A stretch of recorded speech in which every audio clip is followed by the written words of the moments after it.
Assalamualaikum warahmatullahi wabarakatuh. Dalam video ini, kita akan praktek olah data dengan menggunakan software Smart PLS. Jadi, nama softwarenya Smart PLS. Nama metode analisis datanya PLS SEM. Jadi, di sini variabelnya ada 3, ya. Ada kesadaran merek, ya. Kemudian ada kualitas produk, ada strategi penetapan harga, ada keputusan pembelian. Jadi variabel X-nya ada 3. X1, X2, X3. Kemudian Y-nya 1. Nah, jadi hipotesisnya pengaruh X1 terhadap Y. Nah, itu hipotesis yang pertama yang mau diuji. Hipotesis yang kedua, X2 berpengaruh signifikan terhadap Y. Jadi sampai X3 berpengaruh signifikan terhadap Y. Jadi total hipotesisnya ada 3.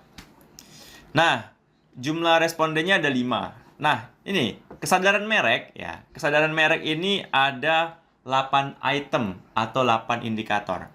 X11, X12 sampai X18.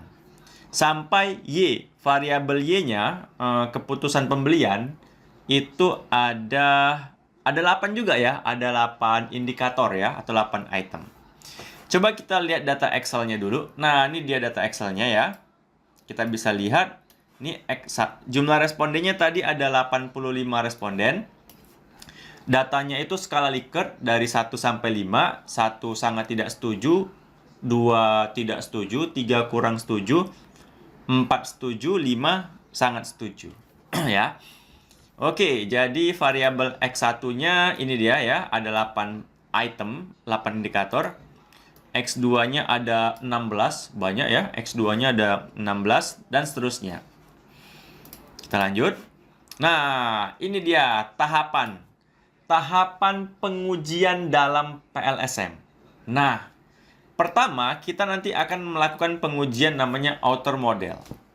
Outer model itu isinya kayak uji validitas dan reliabilitas. Jadi nanti uji outer model tuh isinya ada memeriksa nilai outer loading. Dikatakan valid kalau di atas 0,7. Kemudian kita memeriksa nilai AV. Dikatakan valid kalau di atas 0,5 AV-nya. Kemudian kita lakukan uji reliabilitas dengan Cronbach Alpha dan Composite Reliability. Dikatakan reliable kalau di atas 0,7. Kemudian kita periksa validitas diskriminan dengan pendekatan HTMT. Dikatakan lolos, valid, jika nilai HTMT-nya di bawah 0,9. Setelah semuanya valid, reliable di pengujian outer modelnya, baru kita lakukan pengujian inner model. Inner model itu isinya kayak pengujian hipotesis tadi sama R-square. Oke, kita langsung praktek. Pertama kita akan melakukan pengujian outer model dulu, ya outer model. Kita akan meriksa nilai outer loading-nya. Apakah di atas 0,7 semua itemnya? Caranya, pilih calculate, pilih PLS SEM algorithm, kemudian pilih start calculation. Nah, outer loading-nya bisa dilihat di bagian ini dia. Nah, outer loading dari X11 0,805. Outer loading X12 0,829. Sampai outer loading dari Y8 0,808. Teman-teman, kalau teman-teman lihat ini nilainya berwarna hijau. Artinya hijau itu nilai outer loading-nya sudah di atas 0,7. Artinya sudah valid, ya.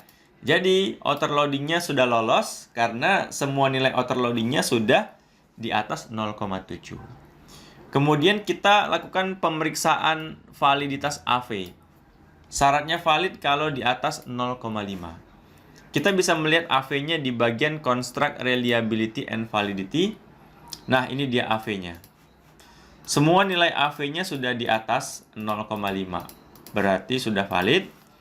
Kemudian kita periksa reliabilitas dengan pendekatan Cronbach Alpha dan Composite Reliability. Dikatakan lolos kalau di atas 0,7. Kita bisa lihat Cronbach Alpha-nya semua sudah di atas 0,7. Composite reliability-nya semua sudah di atas 0,7. Ya, jadi nggak ada masalah. Berarti sudah reliable. Barulah terakhir kita memeriksa validitas diskriminan dengan pendekatan HTMT. Nah, di sini teman-teman bisa lihat di sini ya, diskriminan validity. Nah, ini nilai HTMT-nya. Tadi syaratnya HTMT-nya harus di bawah 0,9. Teman-teman bisa lihat semua nilai HTMT-nya di bawah 0,9, yang berarti sudah lolos validitas diskriminan HTMT. Barulah kita lakukan pengujian inner model, pengujian hipotesis. Caranya teman-teman pilih calculate, pilih bootstrapping, kemudian pilih start calculation. Kemudian masuk ke bagian path coefficient. Nah, inilah hasil dari bootstrapping ya. Nah, sebenarnya saya sudah buat nih, ini untuk pengujian validitas outer loading-nya ya.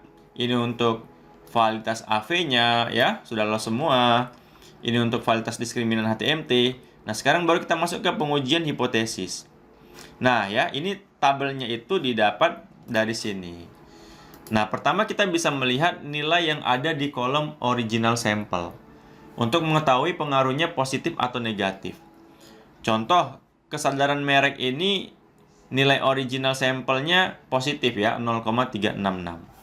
Artinya apa? Artinya kesadaran merek berpengaruh positif dan berpengaruh positif ya. Kemudian lihat p-value-nya 0,000. Artinya kalau lebih kecil daripada 0,05 dia pengaruhnya signifikan. Jadi kalimat sempurnanya, kesadaran merek berpengaruh positif dan signifikan terhadap keputusan pembelian konsumen. Sama juga untuk kualitas produk ya, itu nilai koefisien original sampelnya positif. Dan p-value-nya lebih kecil daripada 0,05. Ya, artinya kualitas produk ya berpengaruh positif dan signifikan terhadap keputusan pembelian.